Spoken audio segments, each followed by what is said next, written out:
Tere, armsad õpetajad! See 3. videoloeng, mida ma teie jaoks täna tahaksin pidada ja rääkida, puudutab kõige olulisemat aluspõhimõtteid psühholoogias, praktilises psühholoogias, mis ühes ainetunnis kindlasti peaks olema. See positiivne õpikeskkond koos õpetaja autoriteediga selles tunnis loob olukorra, kus õpilased tahavad õppida, nad õpivad, nad saavad õppimisega hakkama ja nad saavad häid tulemusi. Ma olen selles niivõrd veendunud, sest ma olen näinud tunnivaatluste ajal neid positiivseid tunde, kus see kõik toimib, aga ma olen näinud ka piisavalt palju seda tüüpi ainetunde, kus on väga keeruline kõike seda korraldada. Ja ma olen arusaamisele jõudnud, et mõnel juhul lihtsalt ei ole õpetajal enam jõudu nagu selle kõigega toimetada, sest üks põhjus on siin ka väga selgelt olemas. See on see, kui ainetund on ainult 45 minutit. Ja sellepärast olen mina väga selle poolt, et kas siis 2 ainetundi on kokku pandud või on korraldatud õppetöö teisiti, et on võimalik rahulikult need psühholoogilised aluspõhimõtted ka paika panna, millest lähtudes siis see edukas, positiivne, koolirõõmuga seotud tund võiks endast kujutada. Aga täna võtaksime siis nagu natukene erineva vaatenurga, et me ei räägi niisugust sellist tavapärast õpikeskkonna juttu, kus on füüsiline ja sotsiaalne ja intellektuaalne ja vaimne ja emotsionaalne õpikeskkond. See kõik on ka väga oluline. Aga mina tahaks rääkida teile natuke teise nurga alt, et mida ma olen kogenud. Esimene selline punkt, millest ma paari sõnaga räägiksin, on see, et psühholoogilises mõttes tund ei saa alata, kui ei ole toimunud tunni alguses kõigi klassis olevate inimeste kohanemine selle tunniga. Teiseks, kui see tund on loodud või on lootust, et sellest tunnist tulevad ka lõpuks positiivsed tulemused, siis teine punkt peaks olema see, et sellel on õpilastel on oma valmisolek ja õpetajal on valmisolek ja on motivatsioon selles tunnis hakata toimetama. 3. punkt on väga paljudes tundides, kus olen vaadelnud tunde õpetajal endal teada, aga sellest vähe räägitakse tihtipeale lastega. See on tunni eesmärgid ja tunni plaan.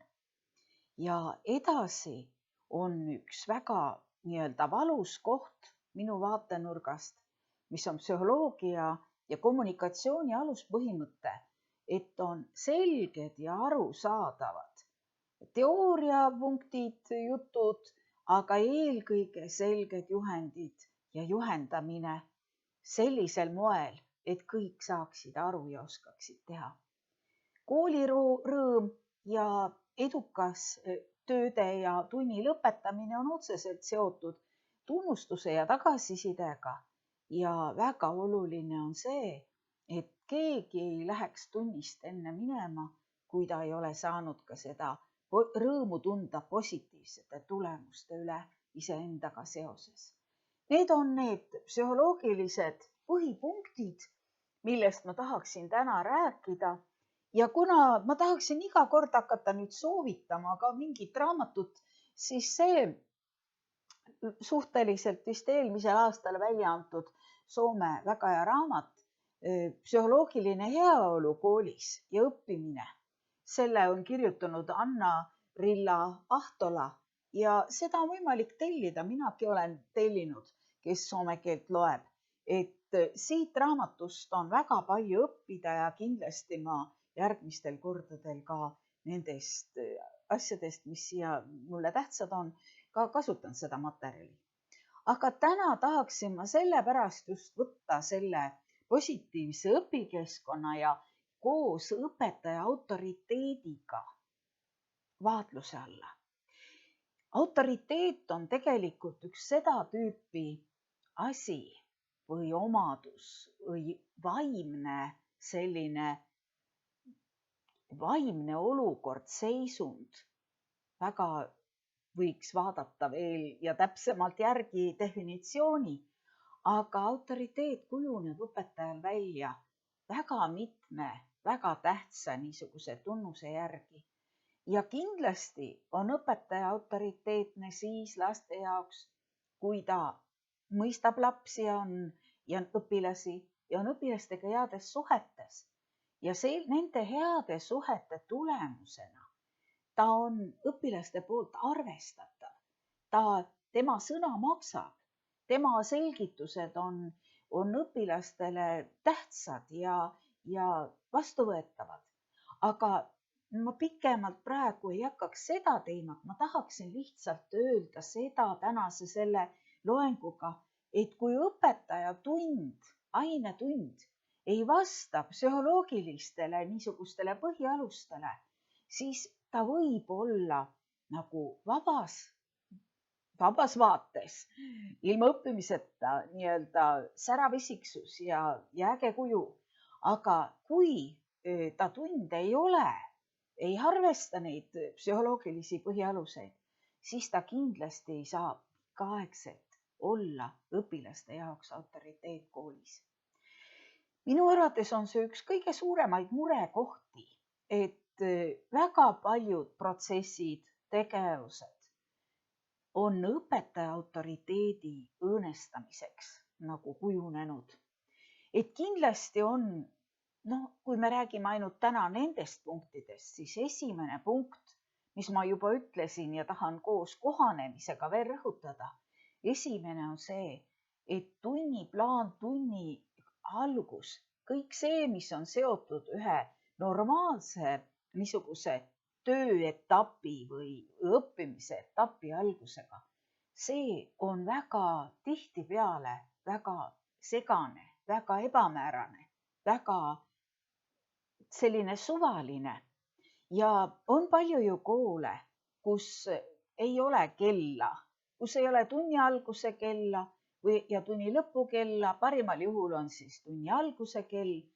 Aga siis sellises klassis, eriti kui on väikeste puhul, siis on see väga keeruline.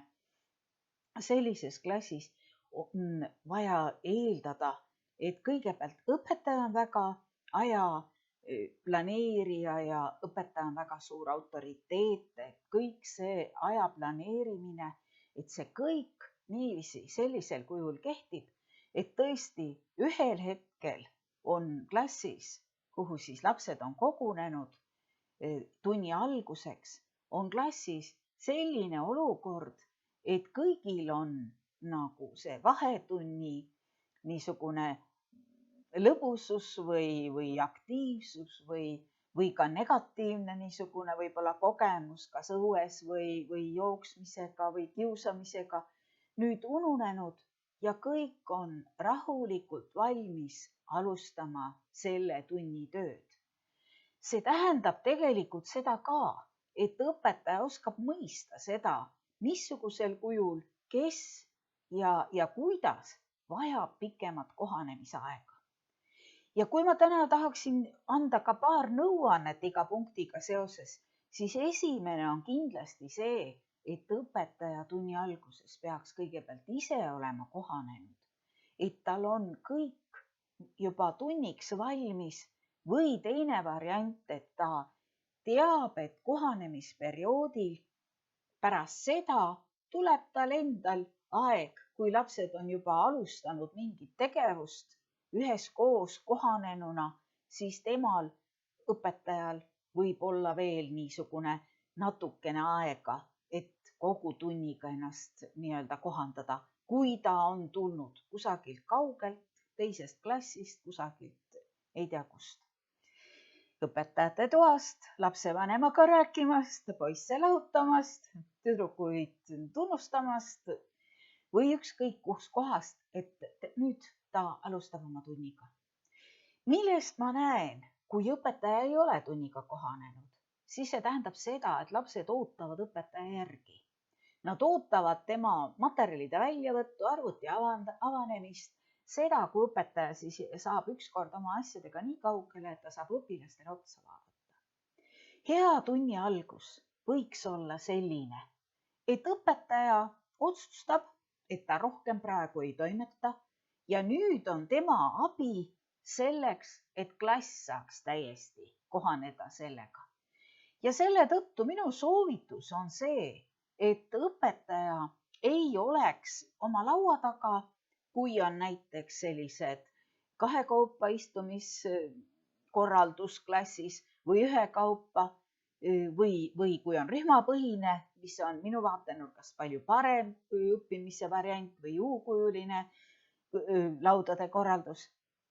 Et õpetaja tunni alguses selleks, et kiirendada õpilaste kohanemist tunni aineks ja eesmärgide saavutamiseks, lihtsalt käib klassis, vaatab erinevatele õpilastele otsa, naeratab, aitab neil kiiremini võtta välja omad õppematerjalid, istuda kiiremini ja saada hakkama sellega, et üleminek 2 tunnist tundi oleks sujuvam.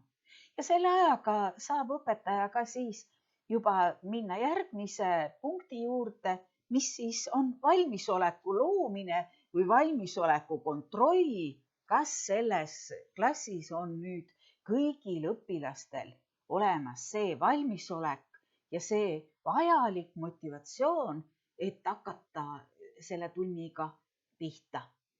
Selle valmisoleku või motivatsiooni punkti nagu täitmiseks on tegelikult väga suur abi sellel, kui õpetaja oma õpilasi väga hästi tunneb. Siis võib juhtuda niiviisi, et selle klassis tiiru tegemise või selle trajektoori läbimise ajal ta juba oskab otsa vaadates näha, keda õpilastest ta selles tunnis peaks rohkem toetama, rohkem motiveerima, kellele rohkem toeks olema või juhendajaks olema. Ja ta oskab juba siis, kui ta õpilasi tunneb, saada aru, missuguses valmisoleku astmes või missuguses vaimses või psühholoogilises seisundis tema õpilased tunnis on. Uskuge mind, kui selline kohanemise ja valmisoleku ja motivatsiooni tekitamise niisugune harjumus õpetajal on käes, siis ei võta üldse palju aega. See tähendab seda, et nii kui tunnikell on alanud, siis kõige rohkem võib-olla 5 minutit ja kõik on tegelikult personaalselt tervitatud, kõigi valmisolek on kontrollitud, kõigi kohanemist on aidatud nagu kiirendada ja õpetaja võib edasi minna mingisuguse ülesande juurde. Ja see kõige esimene ülesanne on siis muidugi see, et kui ta hakkab mingit ülesannet nagu paluma õpilastel teha, et siis ta loomulikult kõigepealt selgitab iga tunni alguses, millised on need tunni eesmärgid ja milline on selle tunni plaan. Võib-olla mõne õpetaja puhul, mõne aine puhul on iga kord vaja rääkida 2 lauset sellega seoses. Miks me seda asja täna siis õppima hakkame? Ja mis on meie eesmärk, mida me tahame täna saavutada? Et me tahame täna saada teada seda, kuidasmoodi kevadel on taimed hakkavad võrsuma ja tunni lõpuks me kindlasti kõik oleme jõudnud nii kaugele, et me mõistame, kuidas seemnest hakkab taim kasvama. No väga lihtne, võib-olla väga primitiivne näide, aga et te saaksite aru, mida ma mõtlen, et teie õpetajana olete ju igal päeval oma tööprotsessi sees ja teil on peas, mis on õpikus enne ja pärast tuleb teie seda tundi ja töövihik on teil meeles. Te olete teinud palju ettevalmistusi, otsinud lisamaterjali. Te olete sellel lainel, aga õpilaste jaoks, eriti kui mõni on veel puudunud, on haige olnud. Nad ei tarvitse kõige vähemal midagi mäletada. ja aru saada, mis koha peal me oleme ja mida me edasi hakkame siis nüüd täna õppima. Sellepärast on see äärmiselt tähtis, et oleks tunni alguses väga selge. Ja mina soovitan, et praegu on ju hästi võimalik igasuguste väikeste videoklippide või siis PowerPointiga teha see nii-öelda puusteta ja punaseks, mida me sellel tunnil õpime. Ma tahan kindlasti rõhutada nüüd vanemaealistele õpetajatele ühe minu niisuguse väga kriitilise psühholoogia seisukoha pealt nagu õpetuse, mida pedagoogikas ka nõukogude ajal ülearu palju ja täiesti mõtlematult palju rõhutati, et tund peaks olema põnev ja selle tõttu ei räägita tunni alguses, mis tunnis juhtuma hakkab. See on psühholoogilises mõttes täielik nonsenss. See tekitab olukorra, kus eriti need inimesed, need õpilased, kes vajavad süsteemi ja selget eesmärki, eriti just olen mina saanud aru, et väga paljud poisid ei lülitu tööle, kui neil on just seda tüüpi nagu vaatenurk, et nad peavad teadma, kuhu nad peavad nii-öelda jooksma selle tunni jooksul. Kus on see start ja kus on see finiš ja mida nad selle aja jooksul peavad saavutama. Ja kui siis seda eesmärki või plaani või seda nagu selgust ei teki, missuguse tulemuse nad peavad saavutama tunni lõpuks, siis ainult selle tõttu võib olla olukord, kus keegi ei suvatsegi tööd alustada. Kui on rühmapõhine õpe, siis on neid eesmärke ja plaane võimalik rühmas omavahel arutada.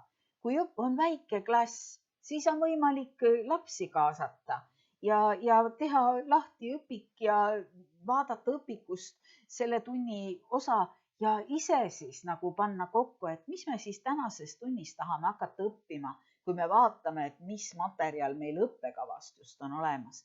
Aga see peaks, kuidas ja mida selles tunnis õpitakse ja millised puhkepausid, millised vahepalad on veel, võib-olla mingi mäng või mingi videoklipp või mingi ise arvutist millegi ülesande lahenduse otsimine või et see oleks täpselt õpilastel teada, et nad teaksid, et tund on mitmekesine, et neil on huvitav ja põnevus on võimalik üles ehitada ainult psühholoogiliselt sellises olukorras, kui on teada alused, kus see põnevus tekib. Põnevus ja huvi tekib mitte tühjalt kohalt, vaid tekib sellega seoses, et inimene saab aru, mis võiks olla selles ülesandes või selles videos nüüd see, mida otsida ja mida leida, et see tekitaks sellise põnevuse, uudishimu, nagu sellise vaimustuse tunde, et mitte ei ole see teadmatusele üles ehitatud nagu ja õpetaja teadmisele üles ehitatud nagu asi. Ja nüüd, kui me oleme need eesmärgid ja plaani kõik ära rääkinud, siis kõige keerulisem minu jaoks, mida ma tunnivaatlustega olen näinud ja mille pärast ma olen väga palju pead vaevanud, et kas see on see põhjus, et Eestis ei ole kombeks õpetajatel üksteise tunde vaatamas käia või teine variant on ikkagi ka suhteliselt palju õpetajaid, kes õpilastelt avameelset tagasisidet ei julge küsida või taha küsida või pelgavad küsida. Et tunnis on väga palju seda tüüpi selgitusi teooria osas, kui seda nii kasutada, õppematerjali, õpikute selgitusi, töövihikute selgitusi, võib-olla isegi videofilmis on tekst selline, millest ei saa aru, millest õpilased kõik, absoluutselt kõik õpilased peaksid aru saama, aga õpilased ei saa aru. Ja ma saan aru, et psühholoogilises mõttes ei ole õpetajaid ka nii palju õpetatud, et kuidas siis on võimalik õpilasi jälgides mõista, et ta ei saa aru. No kui me võtame nüüd ühe filmi ja vaatame ühte videofilmi kusagil tunnis, no isegi kui see on eestikeelne, rääkimata kui ta on võõrkeelne, siis kui me õpetajana vaatame laste peale, siis me ju näeme. Seda on ju näost näha, seda on peaasendist, seda on seljasirgusest, see on naeratustest, kaasaelamisest, kõigest, miimikast, žestidest, kõigest on ju näha, kas õpilased saavad sellest filmist, lühifilmist aru või mitte. Ja kui nüüd peaks tekkima olukord, et õpetaja oma jälgimise tulemusena mõistab, et isegi kui mõni õpilane ei saa aru, siis sellisel juhul ta lihtsalt selgitab, ta paneb kas või selle filmi stopi peale ja küsib tagasisidet, küsib, kas kõik see, mis filmis räägiti, on arusaadav, kas see filmi vaatamise eesmärk on neile kohale jõudnud, kas see mõte ja see sõnum, mida film neile edasi annab, on nende jaoks oluline. Ja kui seda isegi paar õpilast seda nagu väljendavad, et nad ei saa aru või nende jaoks on mingid laused või jutt ebaselge, siis õpetaja on selles mõttes lahke. Ma kasutaks seda sõna, lahke ja aru saab sellest, et tema koht on nüüd selgitada. Uskuge mind, teine asi, mida on millegipärast pedagoogikas nii palju kuidagi varem rõhutatud, et õpilased õpivad siis paremini, kui ikkagi, ütleme näiteks selle sama video puhul, mitte õpetaja ei seleta, vaid teised õpilased seletavad. Või näiteks samamoodi, et kui loetakse algklassides mingit teksti, et siis on hea mitte, et õpetaja ei ütle selge sõnaga seda lauset, vaid kui on vaja parandada midagi, vaid et õpilased peavad ütlema. Mina olen psühholoogi vaatenurgast täielikult selle vastu, sest kui te ise kuulate, kuidasmoodi võib mõni õpilane nagu öelda, siis väga suure tõenäosusega teised ei kuulegi, mis ta ütleb. Tema diktsioon võib olla väga halb, tema arusaamine võib tekitada ainult segadust näiteks selle filmiga seoses. Ja selle tõttu on väga oluline, et eriti uue materjali puhul õpetaja selge arusaamine jõuaks lasteni. See on see kommunikatsiooni teema, mida eelmisel korral me rääkisime, kus on olemas nagu väga selge selline kanal õpetaja ja lapse, õpilase vahel ja siis on selle kanali kaudu võimalik sõnumeid edasi saata ja samal ajal siis tagasisidet saada, parandada seda sõnumi mõistmist ja anda edasi just seda, mida siis eesmärgist lähtudes selle filmi vaatamine või selle teksti lugemine või selle jutu õpetajapoolse selgituse andmine on hädavajalik, et see oleks arusaadavalt jõuaks kõigini. Arusaamise puudumine lülitab järjest õpilased teie tunnist välja ja ma olen alati imestanud, et miks õpetajad ei vaata ega ei näe, kui palju õpilasi on piltlikult öeldes selle kanali või selle kommunikatsiooni-nööri otsast, kus kaudu või siis traadi otsast, kus sõnumid edasi lähevad. Et kui palju õpilasi tema klassis on selle juba nii-öelda kaotanud selle kontakti ja miks siis õpetaja midagi ette ei võta, kui on jäänud ainult üksikud õpilased veel, kes teda kuulavad või kes tema sõnumist aru saavad. Et see on kindlasti nüüd jälle üks väga tähtis valdkond, võib-olla kõige olulisem asi, millega õpetaja autoriteet klassis on kindlustatud, kui ta näeb ja pöörab tähelepanu kõigele sellele, et kõik õpilased saaksid aru. Eriliselt keeruline on muidugi see veel kõikide nende tegevustega, kus on vaja mingeid ülesandeid täita. Ja jälle võin öelda seda, et mida noorem on õpilane, väiksemate klasside õpilased, seda täpsemalt ja arusaadavamad peavad olema juhendid ükskõik missuguse ülesande täitmiseks. Siin on juba kas või see, kui õpetaja ise seletab selle kirjaliku juhendi niiviisi ära õpilastele, et kõik saavad aru, juba see annab õpilastele nagu motivatsiooni hakata seda tegema. Ja kui ta näeb, et mõni õpilane ei saa aru, siis sellisel juhul ta isiklikult juhendab. Ta käib mööda klassi ja vaatab, kuidas õpilastel läheb. Ta ei luba õpilasi selle kommunikatsiooni nööri kanali otsast ära kukkuda, vaid ta motiveerib, toetab, juhendab ja selgitab.